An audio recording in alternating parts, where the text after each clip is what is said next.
다음은 습지생물 다양성의 첫 번째 숲 조성 및 복원에 대해서 설명하겠습니다.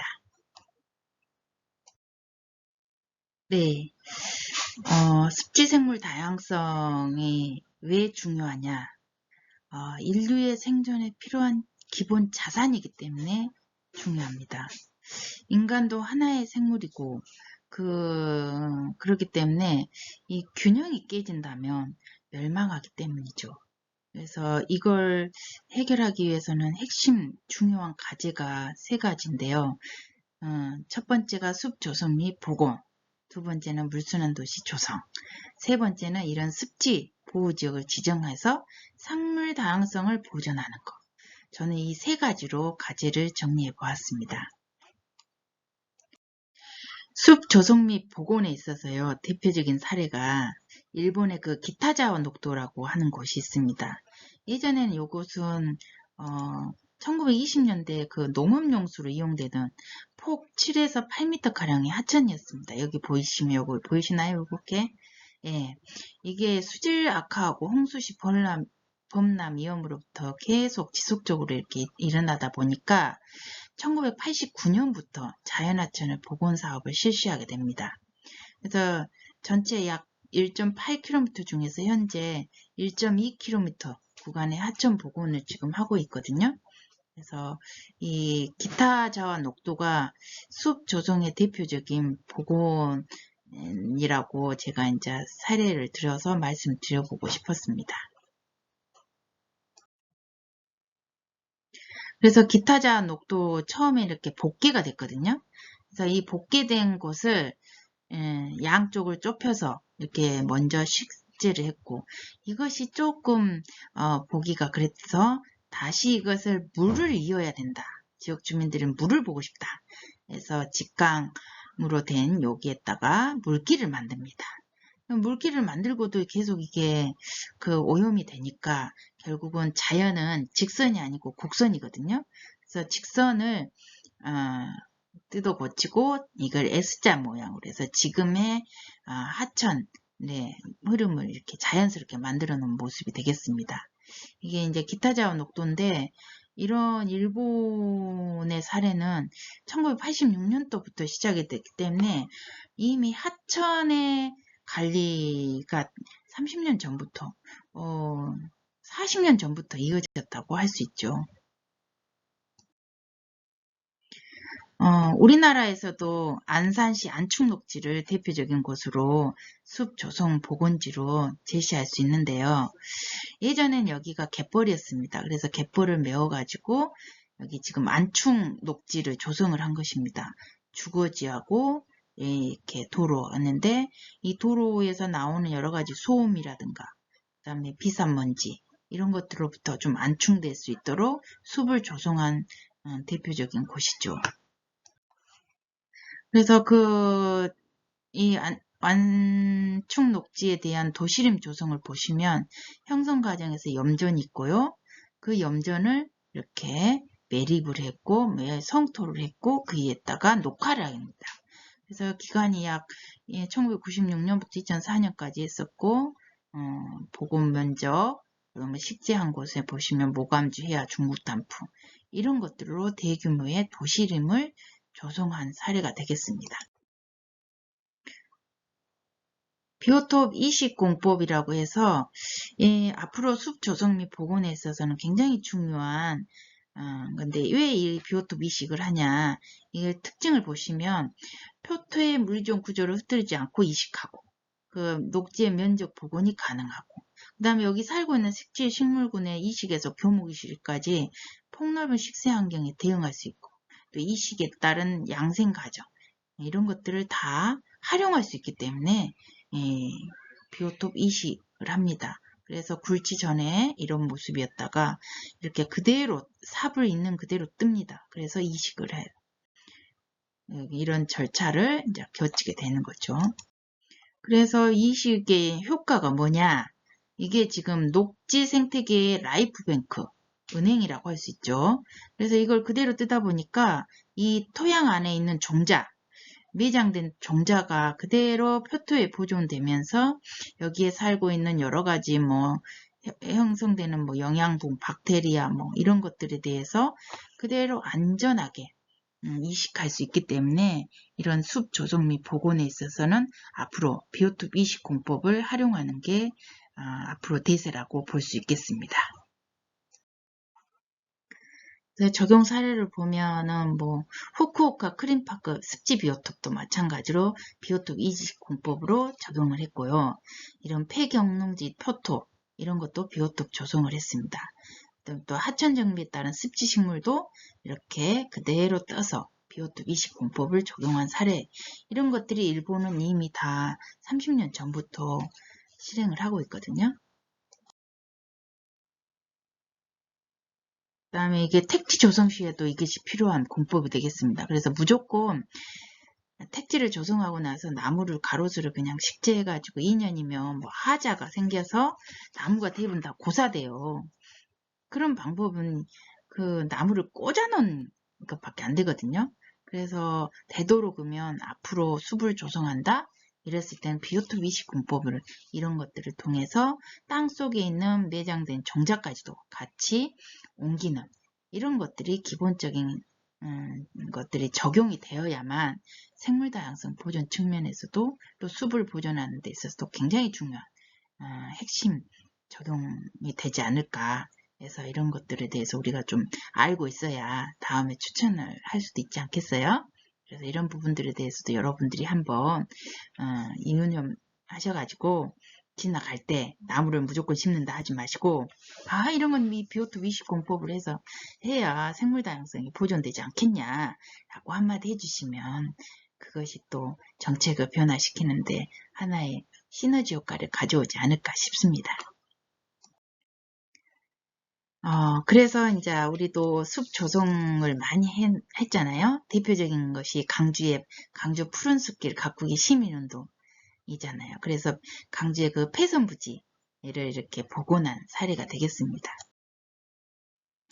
아직은 우리 앞에서 말했듯이 기타자와 녹도처럼 만들 수는 없지만 이렇게 크게 생각해보면 이런 폐성 부지를 이렇게 나무를 조성해서 만들고 또 이런 고가도로 옆에를 이렇게 길을 만들어서 푸른 길 만들고 이런 공간을 또 이렇게 조성을 했는데요. 앞으로는 푸른 숲길 가꾸기가 좀 더 발전이 되면 이 숲길 사이에 물길을 만들어서 물길과 숲길이 같이 연계된 그래서 도시 안에 좀 더 폭염이라든가 열섬 효과를 줄일 수 있는 효과가 되지 않을까. 그렇게 하기 위해서는 예산이 많이 수반돼야 하겠죠. 네.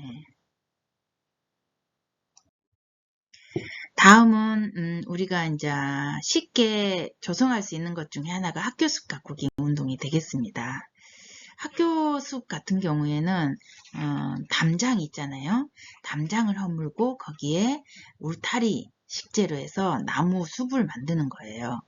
그래서 예전에는 담장에 벽돌로 이렇게 만들었다면 지금은 이렇게 학교 숲에 담장 대신에 그 울타리 식재로 해서 숲을 만들어내는 것들이 굉장히 중요한 도시 안에 학교를 변화시킬 뿐만 아니라 도시 전체에 대한 이미지까지도 변화시킬 수 있는 축이라고 할 수 있겠습니다.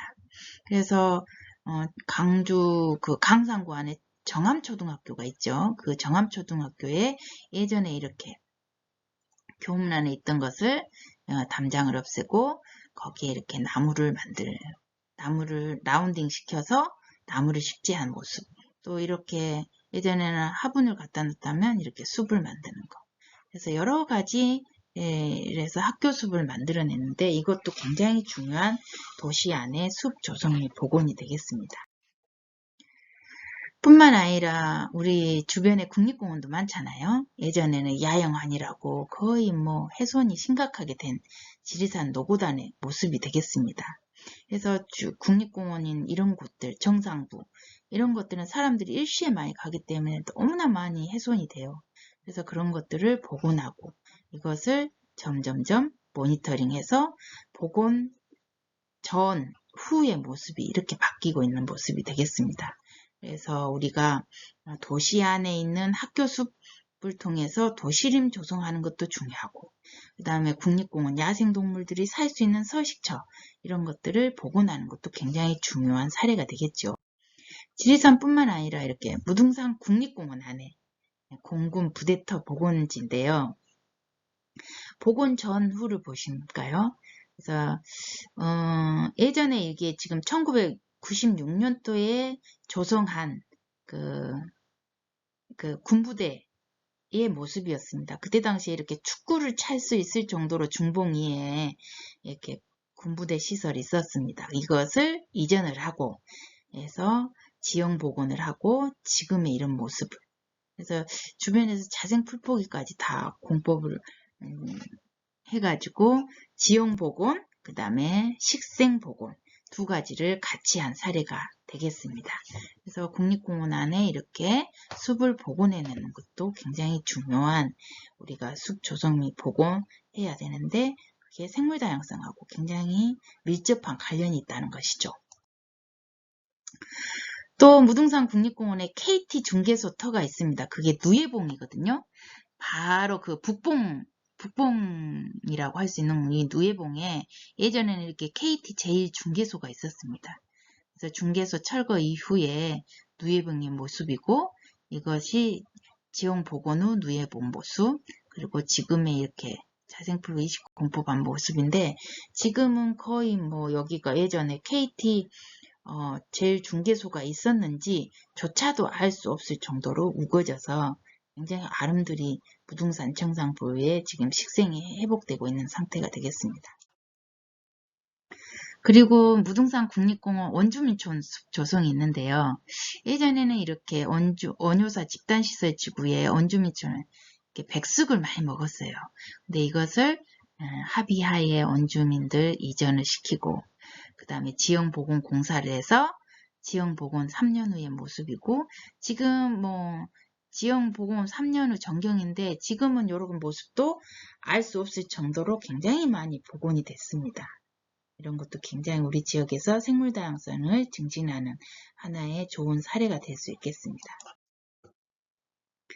그리고 지리산 국립공원 시몬계곡인데요. 여기 지리산 시몬계곡도 마찬가지로 4년 전에 300억 원을 들여서 환경부가 거기 22가구가 있었는데 가구를 이제 이전을 하고 여기에 지형복원, 그 다음에 묘목식재를 해서 식생복원을 하겠습니다. 그래서 그때 당시에 이런 집들이 지금 전혀 볼 수 없고, 지금 2020년 엊그저께 여름에 홍수진 다음날, 아니 태풍 분 다음날 가서 이제 모니터링한 결과인데요. 흔적을 찾아볼 수 없을 정도로 복원이 되어가고 있는 모습이 되겠습니다. 이건 예전에 이건 노고단 산장이 있던 자리가 이렇게 바뀌었죠. 그래서 복원이 숲 조성하는 데는 굉장히 중요한 이유는 바로 생물 다양성을 증진하는 대표적인 사례가 되기 때문에 그렇습니다. 두 번째는 앞에서도 말씀드렸듯이 도시 안에 물순환, 물길을 연결하는 거 굉장히 중요하다고 제가 말씀드렸는데요. 그거에 대해서 이야기를 하도록 하겠습니다. 우리 강주가 지금 1등이 나가지고 열심히 시범 도시로서 상무지역의 저영향개발 기법을 통해서 지금 조성을 하고 있는 중에 있습니다. 근데 이 물순환은 처음에 독일에서부터 시작을 했습니다. 독일 엠서 유역에 이렇게 엠서강이 흐르고 있는 곳인데요. 이 엠서 유역에서 보니까 하수도 비용이 너무 증가가 됩니다. 그래서 돈을 너무 많이 들어가고 있고, 또 함유수가 흐르는 개수로를 또 이 매설형 우수관으로 매설형 우수관으로 불리신 막대한 비용이 소용이 돼요. 그래서 이런 부분들에 대해서 오수처리장 또 지어서 그 비용도 만만치가 않습니다. 그래서 이제 여기에 자연현 생태하천 복원을 하는데요. 불투수 면적 비율이 약 20%에 해당된답니다. 그래서 이걸 좀 개선을 해보자 해갖고 중앙정부하고 지자체가 협력을 통해서 물순환 목표를 설정을 해서 추진을 합니다. M서강 지류 실개천인데요. 예전에는 이렇게 직계하천이라, 아니, 직강하천이라면 지금은 이렇게 자연은 곡선이기 때문에 이렇게 곡선으로 복원을 한 사례가 되겠습니다. 그래서 이 M서 유역에서는 뭘 했냐? 빗물 관리 미래 협약이라고 해갖고 2005년부터 2020년까지 1호 프로젝트라고 명명을 해서 이 협약을 합니다. 여기에는 보시면 M서강 유역 면적이 약 865제곱킬로미터인데요. 2005년 10월 30일에 협약을 체결해서 여기에 참석한 사람들이 주정부, 환경부 장관, M서강 유역의 17개 자치단체장이 서로 합의를 합니다. 그래서 우리가 15 프로젝트를 했잖아요. 2020년까지 불투수 면적의 15%를 줄여보자 라고 하는 것이 핵심 내용이 되겠습니다. 그래서 목표를 가지고 열심히 물순환 건전화도 하고 홍수량 저감도 하고 소요비용 절감도 해보자 해서 이분들이 합의를 해서 열심히 빗물을 땅속으로 스며들게끔 하는 일을 시작하죠. 그랬더니 물순환 소요 비용이 약 3,650억 원, 또 하수도 비용 절감이 약 4,400원. 그래서 이거하고 비교했더니 손익 비교를 했더니 1년에 약 354억 원의 이익이 생겼다는 거죠. 그래서 이러한 손익 이런 것들이 생기기 때문에 이것이 바로 우리가 물순환 도시를 만들어야 하는 이유. 그래서 미래 세대까지 지속성을 가지고 해야 하는 이유를 알 수가 있는 사례가 되겠습니다. 그때 당시에 이제 독일 M서 유역은 하천에 물이 살아나니까 그 아이들하고 이렇게 체험도 만들고 생물 다양성 증진 사례를 해서 여러 가지 사론 호스트 재생 사업이라고 해갖고 도르트문트시에서 이렇게 하천에 가서 다양한 체험 학습을 할 수 있는 이런 것들이 이제 되었죠. 그래서 이제 저희들 강주에서도 우리 한번 가보자. 제대로 어떻게 하고 있는지 봐야 우리가 상무지역에 물순환 시범도시를 했을 때 그걸 우리가 보고 우리도 공부를 하면 이후에 우리가 같이 참여하는데 공부가 되지 않겠냐 해서 간 것이 2016년에 저희가 물순환 도시인 독일을 가서 방금 전에 봤던 사론 오스트 물순환 주거단지를 한번 방문했습니다. 2017년이었네요. 그래서 봤더니 이렇게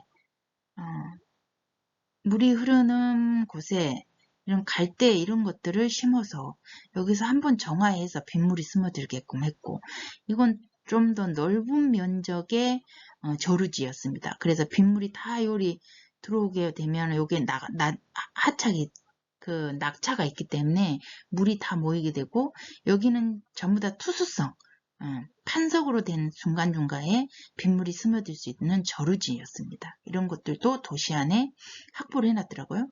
이건 도르트문트 공과대학 물순환대학인데요.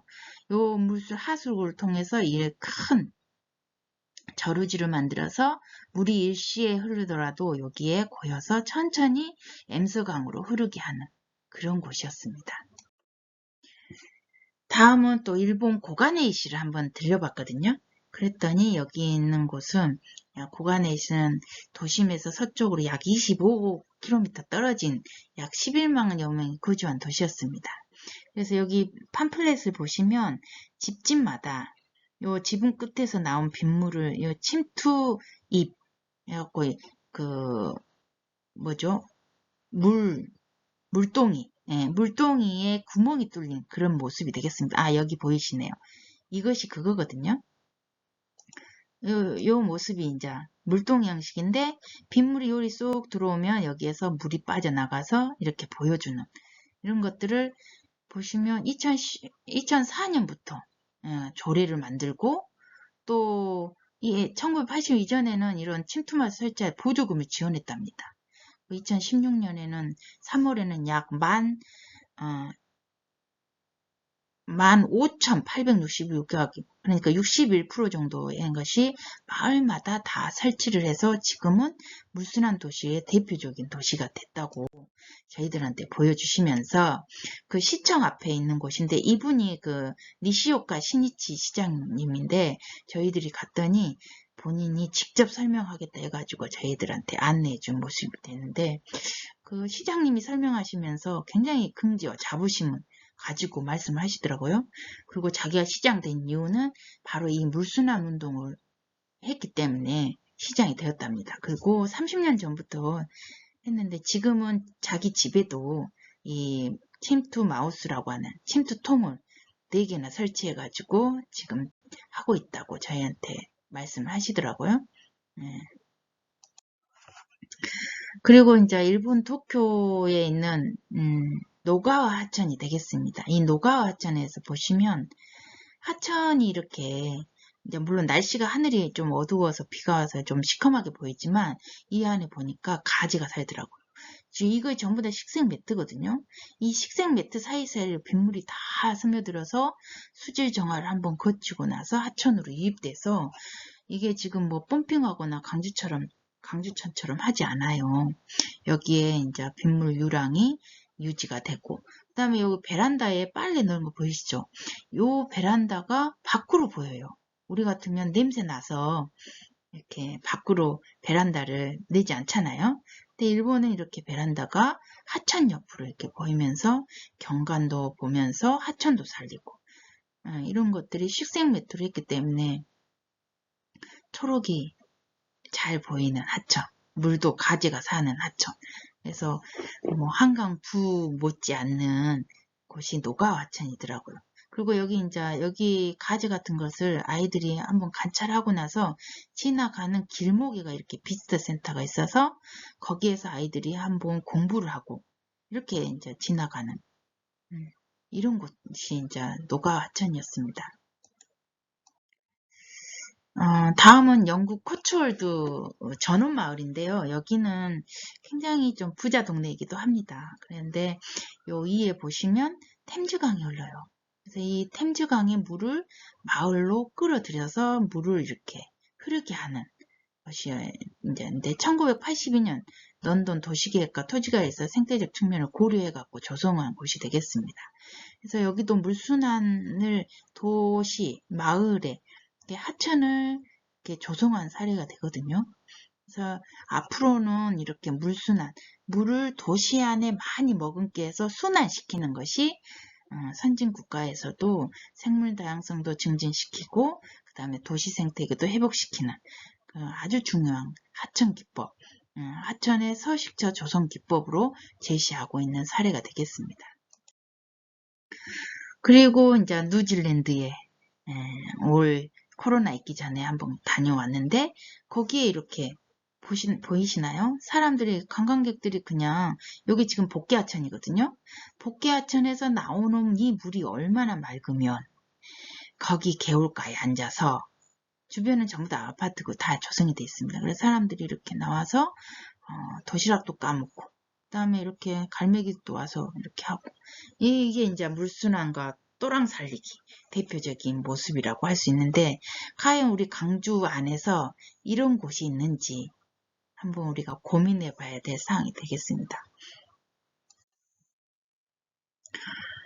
다음은 미국도 마찬가지로 생물다양성 증진 차원에서 굉장히 그 물순환 시설들을 많이 설치했습니다. 이게 지금 센트럴파크인데요. 보시면 물론 이제 제가 센트럴파크는 못 가봐서 페이스북 사진 자료를 참고했습니다. 한쪽은 뭐 보시다시피 도시지역이고 한쪽은 이렇게 센트럴파크 공원인데요. 그 순간 다 이렇게 저수지를 만들어서 물순환을 이렇게 돌려놓은 곳입니다. 그래서 생물 다양성을 증진시키는 것 중에 하나가 이 물순환 도시를 도시 안에 확보하고 중앙부의 물순환 이런 것들을 야생동식물의 서식처로서 제공해 주는 것. 이것이 굉장히 중요한 핵심 공원의 조성 기법이기도 합니다. 그래서 저는 최근에 이제 안동시 물순환 도시 추진하고 있어서 한번 다녀온 적이 있습니다. 물론 안동시는 우리 환경부 물순환 선도도시에서 꼴등이 난 도시예요. 5개 도시 중에 꼴등으로 한 곳이고 광주는 1등이 난 곳인데 이 안동시가 꼴찌였지만 제일 앞서가는 모습을 제가 보고 왔습니다. 왜냐하면 그때 봤더니 안동시는 도심 복개천 생태하천 복원 사업을 하더라고요. 그래서 이 안동시는 물순환 도시를 선정됐을 때 예산을 받았어요. 예산을 받았는데 그 예산만 가지고 끝나지 않고 발빠르게 환경관리관에 물순환 부서를 하나 만듭니다. 그래서 그 물순환 부서가 또 제안을 해요. 뭘? 도심 안에 복개된 곳을 3곳이나 이렇게 안기천, 천리천, 원투에서 이 구간을 뜯어내겠다고 하는 것까지 해서 물순환 선정된 돈 한 400억 원. 그 다음에 이 복개하천 뜯어내겠다 한 돈 750. 보이시나요? 이것까지 해가지고 생태하천을 복원하겠다고 같이 제안서 작업을 했는데 그게 당선이 돼서 지금 발빠르게 요 꼴찌가 1등을 하고 있는데 이런 것들이 굉장히 앞서 나가서 제가 4시간 운전하고 갔다가 4시간 다시 돌아오는 길에 8시간 동안 너무 배가 아팠습니다.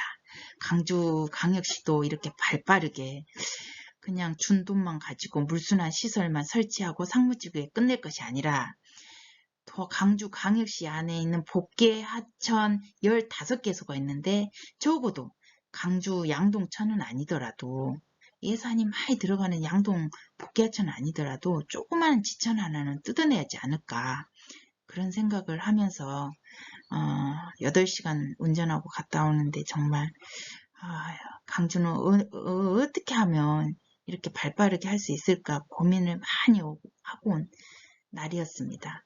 그럼에도 불구하고 우리가 1등 먹었기 때문에 앞으로 정책 변화하는데 좀 제안을 해서 우리도 복개하천, 지루하천 하나라도 뜯어볼 수 있었으면 좋겠습니다.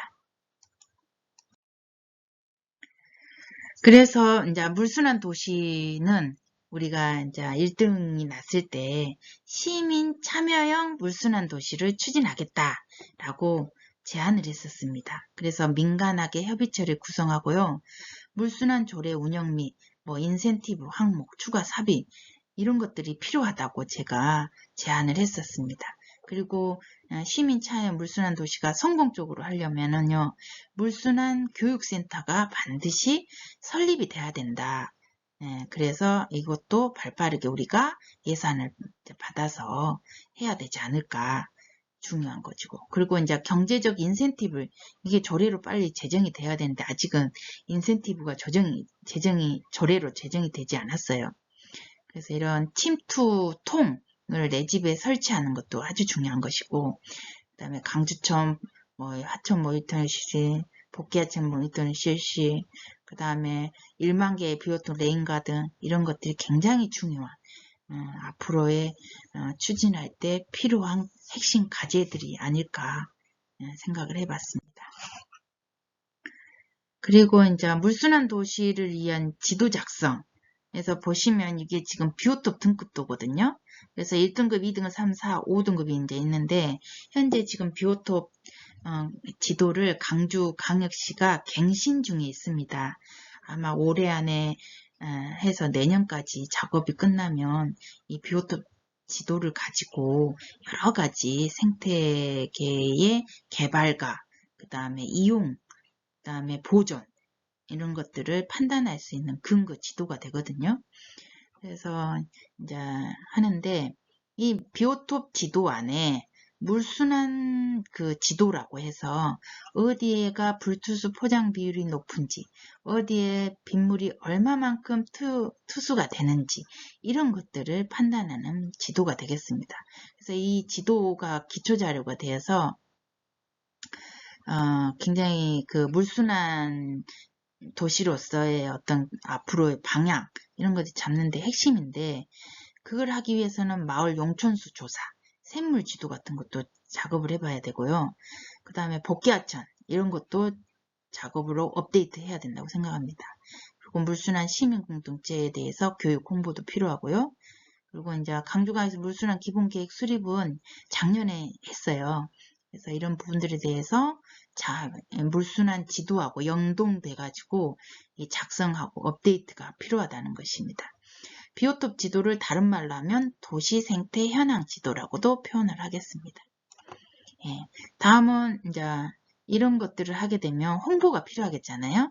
그래서 물순환 도시 축제를 하기 위해서는 이렇게 개최하고 이런 것들을 통해서 시민들한테 왜 물순환 도시가 필요한지, 왜 중요한지 이런 것들을 좀 알려내는 작업이 필요할 것 같습니다. 그래서 물순환 도시의 교육 홍보, 그 다음에 물순환 마을 공동체 활성화, 물순환 도시 정책 포럼, 빗물도시 토론회, 뭐 또 습지 전수조사 꼭 필요합니다. 지금 거의 표본조사밖에 안 돼요. 왜냐 예산 책정이 되지 않아가지고. 그래서 이런 부분들에 대해서 전수조사도 하고, 그 다음에 우리 습지보호지역 지정 정책 토론회 열심히 하고 있죠. 이런 것들.